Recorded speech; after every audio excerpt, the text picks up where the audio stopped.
Go ahead, Will. Availability for Sunday. What do you have? Nathan is still on his vacation in the UK at the moment, waiting for his green card. I think it's come through today, so we expect him back in the next 24, 48 hours. But obviously that'll rule him out of the game for Sunday.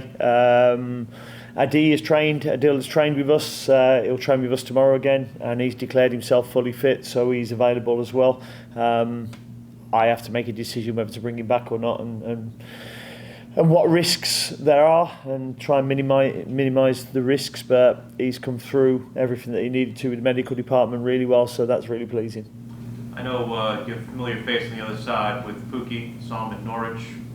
What has he been like since you've seen him last? And obviously having that knowledge on the other side, I'm sure it's a little bit of an advantage. But how do you feel like you stopped him? He's a very good player. Better than that, he's a really good person as well. I saw him at the market day down in Miami, and it was good to catch up with him again. He's really enjoying his time at Minnesota. He's good friends with Yede as well, and Yede will tell us everything we need to know, but I certainly know his movement's very good. He's a really good goal scorer, but he's also a really good teammate as well. So we have to be our best to not just stop him, but Lardu plays in behind as well. They've got the chemistry, they've got the nationality that connects them, I suppose. But it's not just them two as well. They've got a good team, and I think they've proven a few people wrong this season with the start that they've had. So we have to make sure that we're switched on. How do you, with the utilization of the number 9 position has been a heavily talked about thing all season, but how do you go about judging Ajuman comes off the bench, gets a goal in that role? How do you go about judging it from the standpoint of, you're tempted to start him because he scored, or are you tempted to keep him in that role because he scored off the bench? Yeah, that's something that I have to manage and weigh up myself. He's come off the bench and done really well. But I expect him to, because he gives people problems. I think everybody knows that I keep giving him a lot of glowing praise because of the player he can be and what he's becoming. But I'm saying that, I look at Enzo's performance and his front running that he done for 75 minutes of the game on last Saturday, and that was excellent. Unfortunately, he didn't get the chances that popped up for Patrick. So it's for me to weigh up and choose the best decision. Do you notice something different from Jalen in this game versus what you saw in New England? The New England game was his first game for the season, to be honest, and it took him a little bit to get up to speed. Defensively, I thought he was really solid. He won some really good headers for us as well defensively. And he can claim a pre-assist for the goal, I suppose, as well. It was a better performance, and he's getting game ready. I still thought he tired last 10-15 minutes, but he's getting better and better. And I hear a lot of this from people who are all throughout the league. The parity, I think, allows teams to feel confident going into every match, and I'm sure you are as well. But is there something unique about having been in this league for a couple of weeks and realizing that, hey, there's a lot of parity that doesn't separate the teams a lot over the course of the season? I think I've said right from the start that I don't think there's a lot in the league in terms between the teams. As you say, that there's a parity there. I think if we work hard with the players and coach them well, then hopefully that can see us, turn them small 1% gains into big gains for us. I think that's really important because it is so tight. You do have some clubs who, have got somebody like a Messi, an Insigne, a Bernardeschi, somebody who can change a game very quickly. At the moment, I like what we've got in terms of a real good team ethic and togetherness. I think there's different ways you can go and win games in this league. And last for me, I know the transfer deadline's Tuesday. Do you know if there's anything in the offing, or if you mentioned to have anything in the offing as far as that goes? No, I don't think there is at the moment. We have been looking and been working, but I think it may be too late now to get anything done, but we'll certainly be looking for the summer then. All right. Dean, Ben Bender, we've seen him train more now. How do you see his style of play, and where do you see him best fitting in your squad? Is it on the wing? Is it as a midfielder? Yeah, I think Ben's an attacking midfielder. I probably don't see him on the side. I think his awareness for when he receives the ball and where he's on the pitch is really good. You watch him in training and possession games, he's always checking his shoulders to know where he is on the pitch. He handles the ball really well.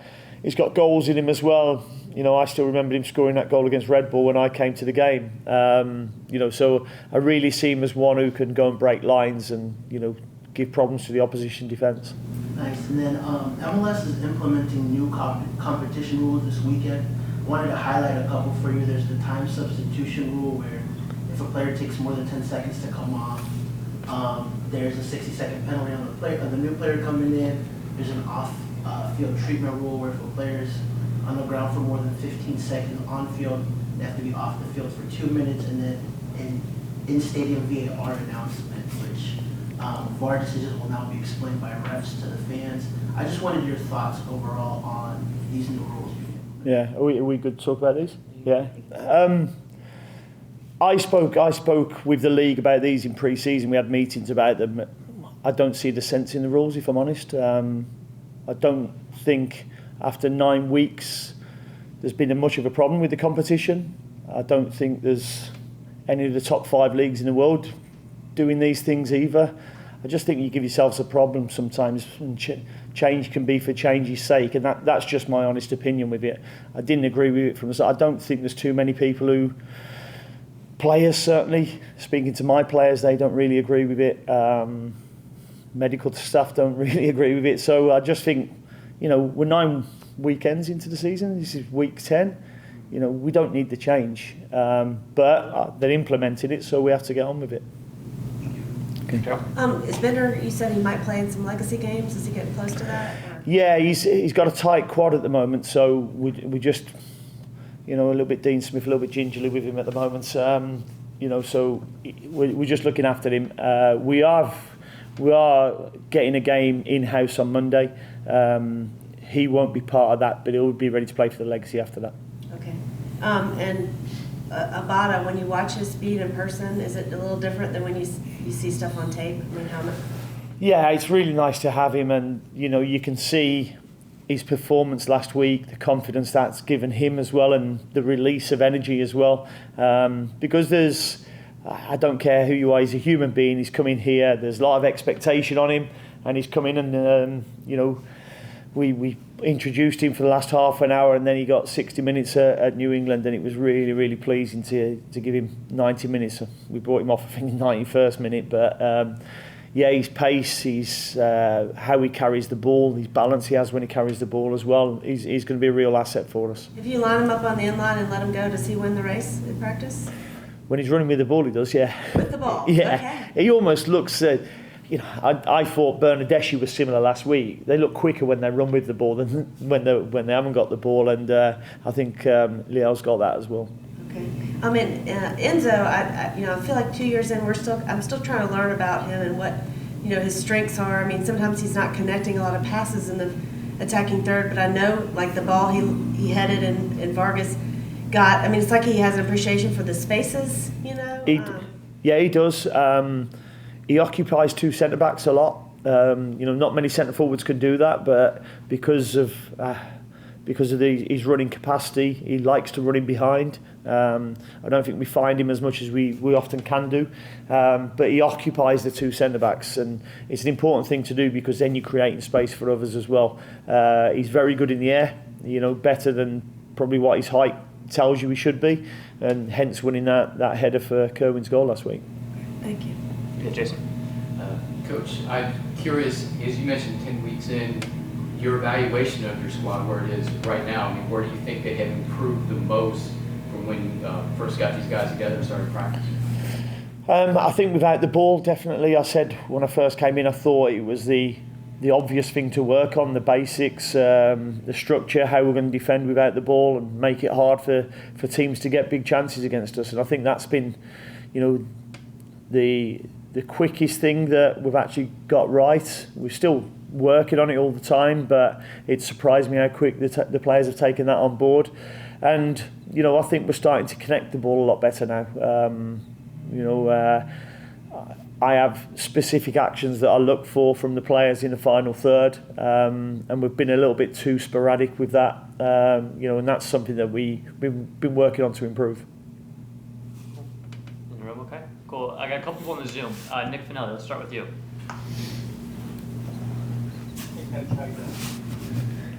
Hi, I think we're going to just turn the volume up a bit. Yeah, we're going to get the volume up on you a little bit. Okay. All right, how about now? Is that better? Yeah, I can hear you now. Yeah, you good down here? Okay, perfect. Cool. So the team had a couple days off. The first team had a couple days off. How did you spend that time? How did I spend that time? Well, it's the first time that me and my wife have been close to my son, so he's given us his dog to look after for the week. So we drove down to Myrtle Beach for a couple of days and took him plenty of walks down the beach. Nice, so you got away. So that kind of brings me to the next question. Can you share more of your approach on how your mindset or you focus on the mental aspects of the game as a coach, and then also what you expect for your players?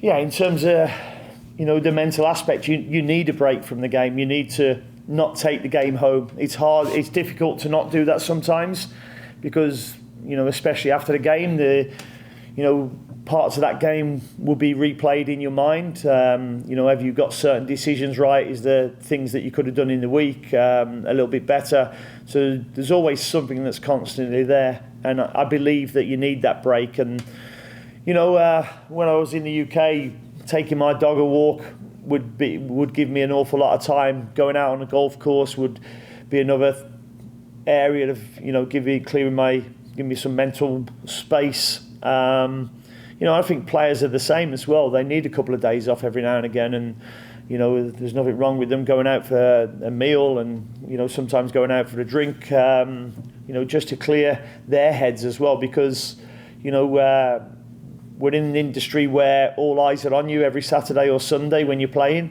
and you're judged very much on that 90 minutes rather than what you do throughout the week. So we have to give them some space sometimes mentally to make sure they can rest that brain as well. Cool, thank you. Thank you. Thanks, Nick. John Lupo, so yours next. Thank you. Pleasure to talk with you for the first time. Just wondering, Jabril started the last 4 matches in the midfield. You have a very deep roster as far as midfield goes. How would you assess his performances? It seems like he's also starting to develop some good chemistry with Ashley. Yeah, I mean, I like the balance that he brings us, being a right footer, a left footer in the centre of midfield. He settled in very quickly. I think it's been tough for him as well, and the reason I'm saying that, he's came into the team during Ramadan, where he's not eating or drinking during daylight hours, and he's come through that remarkably well, and we've been there to support him through that as well. One of our coaches, Pa, is also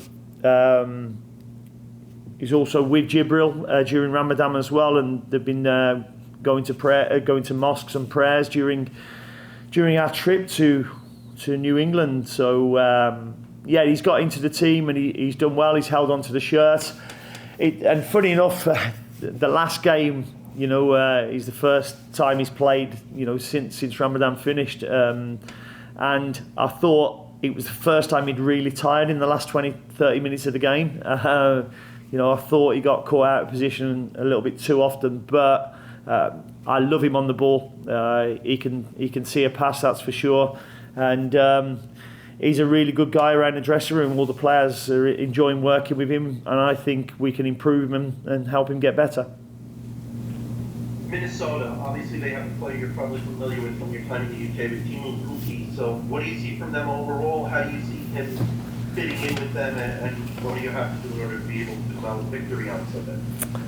I mean, I was fortunate that we played them in Coachella during pre-season, so I got to see them firsthand. We drew 0-0. They were probably the better team on the day. We probably our worst performance during pre-season, but it showed me what a good team they are, what good players they've got, and it probably didn't surprise any of our dressing room or locker room the way they've started the season. So we have to be very careful, certainly in the transition, because they're very much they're very good in the counter attack, so our rest defence has to be very good. You know, and they press very quickly as well. You know, press very well, and they've created a number of opportunities through that. So, you know, in terms of our build-up, we have to be right with that as well. So, you know, there's a lot of parts of the game that we have to get right against them. Final question for me. You're unbeaten at home so far. Impressive results against Columbus, the draw against Cincinnati. What's been the key to getting those results at home? I think the key has been the attitude of the players, but also having the 12th men of the supporters that we've got at our stadium. And, you know, I'm led to believe there's meant to be a bit of rain around on Sunday, but I hope that doesn't deter any of our supporters. You know, we were born with waterproof skins, so if it rains, you get wet. You know, you can buy an umbrella, you can get a poncho, but get yourself there and get behind the boys, because they've certainly helped us keep this unbeaten run going at the Bank of America. Very true. Good luck on Sunday. Thank you. Okay, I got Steve Goldberg and then Sam after that. Hey, Dean. Hi, Steve. Was just wondering, by the way, kind of like Jalen, we were all very tired the last 10 minutes of that match. It was quite hectic. And just a blast, to get that result. Looking, overall, as the team has come through, you've had the good, the bad, the ugly, not too much of the ugly, but how would you describe the character of this team as a whole right now?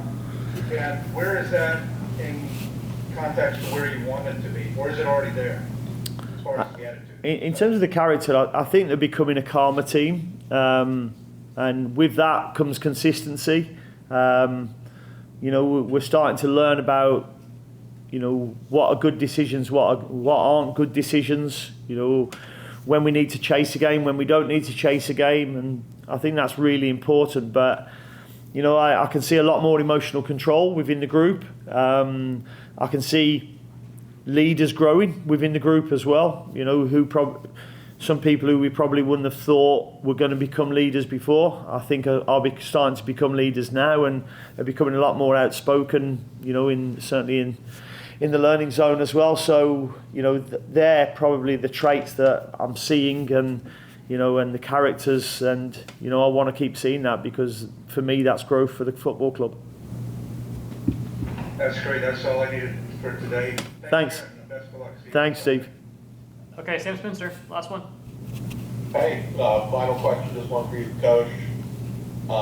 With the news today, or this week, that the FA is ending replays in the Cup next year, just wanted to know if you had any opinion on that as somebody who played a lot of matches for League One and League Two sides. Yeah, I think it's going to be tough for them. FA Cup replays historically have been a payday for a lot of League One, League Two teams in the UK and England, and it'll be a sad loss for them. But unfortunately, I think the FA has to move with the times as well. I think with what's happening with the amount of games that these top clubs are required to play now in Europe and whatnot, there has to be